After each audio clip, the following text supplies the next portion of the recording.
食煙真係好貴㗎。嗱，我哋一齊計下啦。以現時一包煙過100蚊嚟計算啦，一日一包，一年咧就使咗超過3萬幾蚊啦。呢筆錢啊，可以要嚟食買玩，又或者係幫補下生活基本開支都好啊。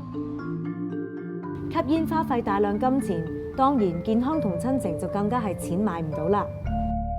我哋曾經接觸有10幾年煙齡嘅個案，佢最多試過一日食4包煙，因為唔想再成身煙臭味影響屋企人，想有更加好嘅親子關係，所以決心去戒煙。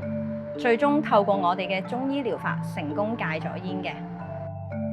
戒煙期間會出現尼古丁嘅退癮症狀，例如集中力嘅下降、疲倦、焦慮。而中醫戒煙治療重點係透過針灸或者以穴貼安定神經嘅穴位，舒緩退癮症狀。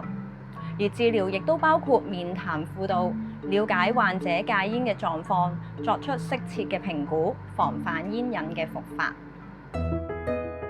戒煙係好需要身邊各方面嘅支持，除咗家人、朋友，無煙嘅工作環境同公司鼓勵都好重要。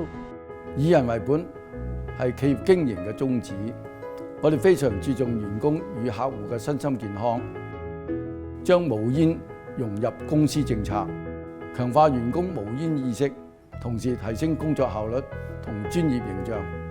希望各界攜手，一齊締造無煙健康嘅社會。